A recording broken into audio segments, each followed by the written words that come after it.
Good morning. This is Around the House with Kay and Tom. This morning I'm going to cook a point cut corned beef brisket.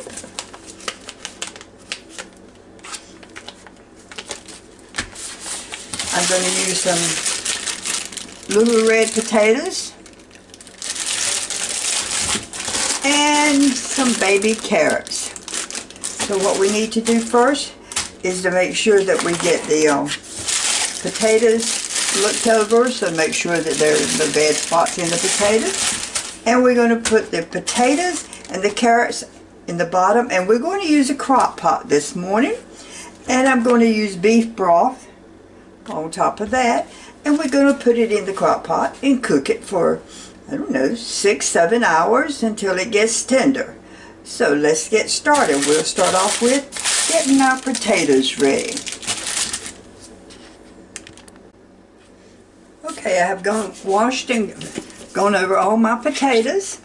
I've cut off anything that I don't think looks exactly right. I'm real funny about that. And these are just some Ruby Sensation bite-sized potatoes. And then I'm going to put a bag of baby peel carrots, and I'm going to wash them before I put them in the crock pot.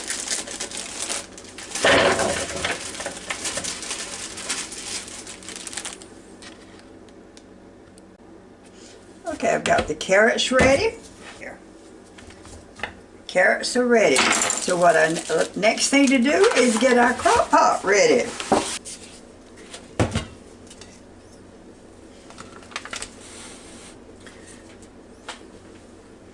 Okay, the first thing that goes in is your potatoes.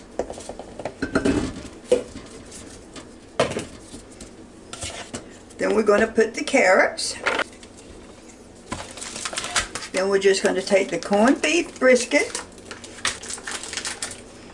I have read up on corned beef brisket. Some people say wash it, some people say don't wash it.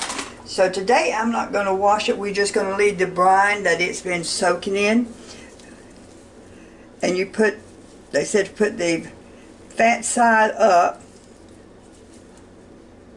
Can't really tell which side is fat on this one. So we'll just lay that in there. And in each packet of corned beef brisket, they have a little pack of seasoning. And always put that in there.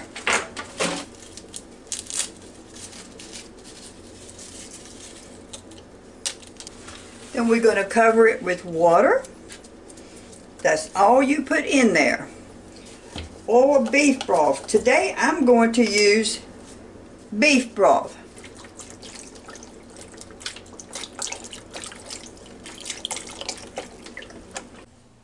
This is really a good meal to put on and cut it on low and just leave it while you do anything, go to work or whatever, and then you come home and you have a complete meal here. You've got your potatoes, your carrots, and your meat, and all you need is some kind of bread to have with it. A lot of people like cornbread, but it's your whole meal will be ready when you get home.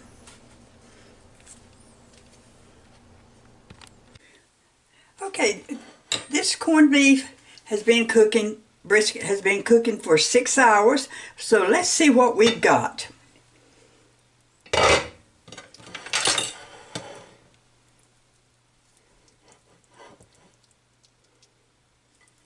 Let's just make sure that it's done.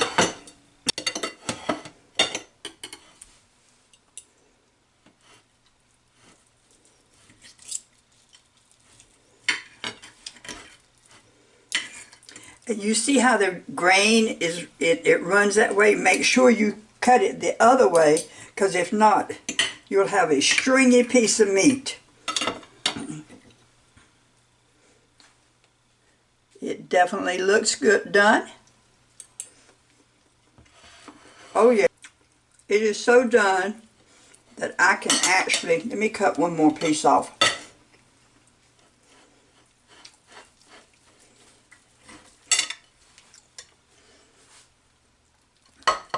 actually cut it with my fork. I don't think I've ever had one that tender before. And it is really, really good. And it was just a premium point cut corned beef brisket. And like I say, I've never had one that tender before. My potatoes and carrots will definitely be done.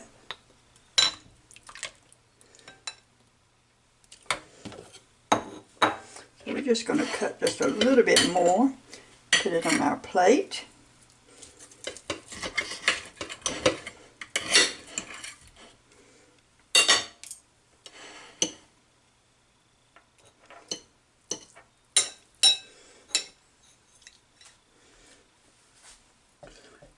I have my corned beef, my potatoes are done,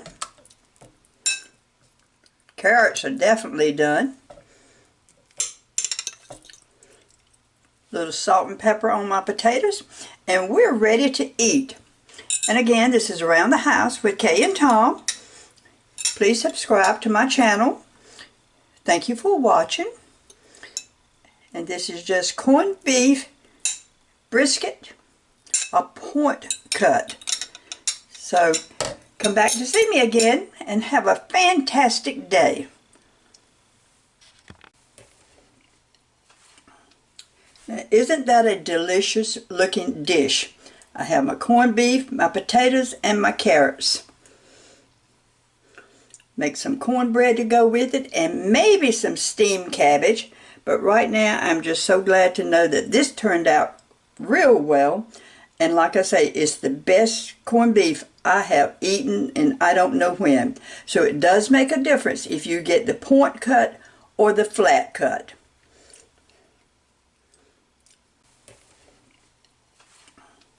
Now, isn't that a delicious looking dish? I have my corned beef, my potatoes, and my carrots. Make some cornbread to go with it and maybe some steamed cabbage. But right now I'm just so glad to know that this turned out real well.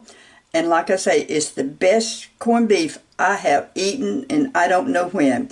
So it does make a difference if you get the point cut or the flat cut.